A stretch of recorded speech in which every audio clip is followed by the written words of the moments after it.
सभी जानते हो, पूरा देश जानता है, सिर्फ राजनीति के वजह से हमें जेल में डाला गया है। हमारा कोई गलती नहीं है और ये जरूर जरूर हम फाइटर है, हम लड़ेंगे, हम अपने आप को बिल्कुल बेगुनाह साबित करेंगे।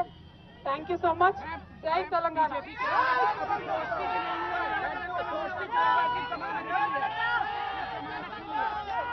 ఎవరి గురించి చెప్పే అవసరం లేదు మనము నేను తెలంగాణ బిడ్డను, నేను కేసీఆర్ బిడ్డను, నేను తప్పు చేసే ప్రసక్తే లేదు.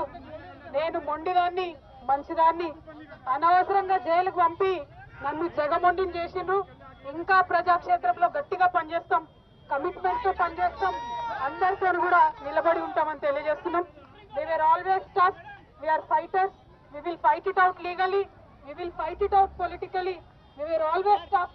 By sending us to jail illegally, they have only made BRS and KCR's team unbreakable. Thank you. Jai Telangana, Jai Hind. టీవీలలో సీరియల్ చూస్తే సంవత్సరాల కొద్ది కొనసాగుతూనే ఉంటాయి. వాటికి ఆరంభం ఎప్పుడైందో చెప్పలేము, అంతం ఎప్పుడైతుందో కూడా చెప్పలేము. ఈ లిక్కర్ స్కామ్కు సంబంధించి కూడా కేసీఆర్ కుటుంబము, బీజేపీ ప్రభుత్వం నిరంతర ధారావాహికంగా టీవీలలో ఒక సీరియల్ను తలపించే విధంగా నాటకాలకు, డ్రామాలకు తెరలేపినరు. ఇన్ని సంవత్సరాల నుంచి కొనసాగుతున్న ఈ డ్రామా నిన్న అరెస్టు డ్రామాతో పతాక స్థాయికి వచ్చింది. అసలు ఇన్ని రోజుల నుంచి ఇంతమందిని అరెస్టు చేసి ఇప్పటి వరకు అరెస్టు చేయకపోవడము, రెండవది ఈరోజు ఎన్నికల నోటిఫికేషన్ వస్తుందనంటే ఒక రోజు ముందు అరెస్టు డ్రామాకు తెరలేపడము దేనికి సంకేతం? ఇది అంటే అవినీతి మీద చర్యలు తీసుకున్నామని ఛాంపియన్షిప్ వాళ్ళు తీసుకోవాలని, సానుభూతుల కోటాలో వీళ్ళు ప్రజల సానుభూతి బొమ్మాలి, మమ్మల్ని ఇబ్బంది పెడుతుండ్రు, మమ్మల్ని జైలు పాలు చేస్తున్నారని చెప్పుకోవాలి వీళ్ళు అని ఇద్దరు కలిసి ఒక వ్యూహాత్మక రాజకీయ ఎత్తుగడతో వస్తుండ్రు.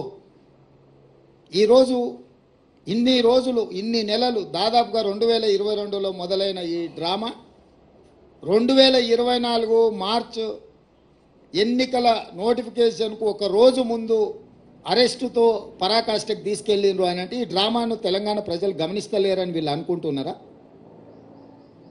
రెండవది,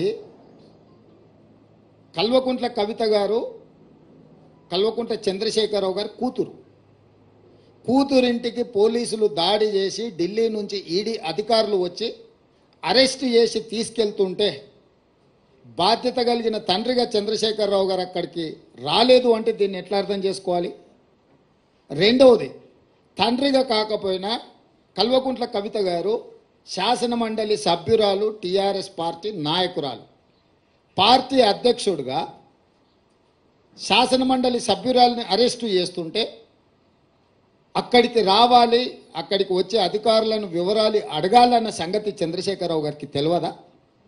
పోనీ ఇప్పటి వరకు కూడా చంద్రశేఖరరావు గారు అరెస్టును ఖండించలేదు. అరెస్ట్ ఎందుకు జరిగిందో, తన పార్టీ శాసన మండలి సభ్యురాలను ఎందుకు అరెస్టు చేసిండ్రో ఇంతవరకు తెలంగాణ ప్రజలకు వివరణ ఇవ్వలేదు. చంద్రశేఖరరావు గారి మౌనము ఏ రకంగా అర్థం చేసుకోవచ్చు?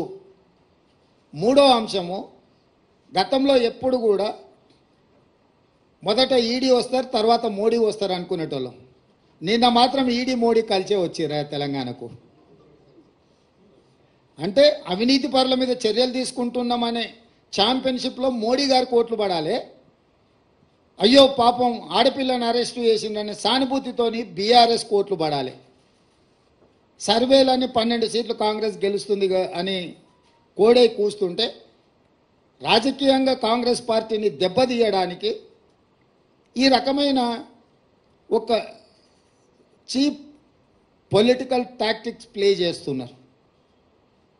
కాబట్టి ఇప్పటికైనా మోడీ గారు, కేసీఆర్ గారు ఈ డ్రామాలు కట్టిపెట్టి 10 సంవత్సరాలు మోడీ గారు తెలంగాణ ప్రజలకు ఏం చేసిండో, పేదలకు ఇండ్లు ఇచ్చిండా, రైతుల ఆదాయం రెండింతలు చేసిండా, ప్రతి సంవత్సరం 2 కోట్ల ఉద్యోగాలు ఇస్తా అన్నాడు, ఇప్పటికీ 20 కోట్ల ఉద్యోగాలు ఇవ్వాలి, తెలంగాణలో ఎన్ని ఉద్యోగాలు ఇచ్చిండో, స్విస్ బ్యాంకులో ఉన్న లక్షల కోట్ల రూపాయల నల్లధనాన్ని తెచ్చి ప్రతి పేదవాడి ఖాతాలో 15 లక్షలు వేస్తా అన్నాడు.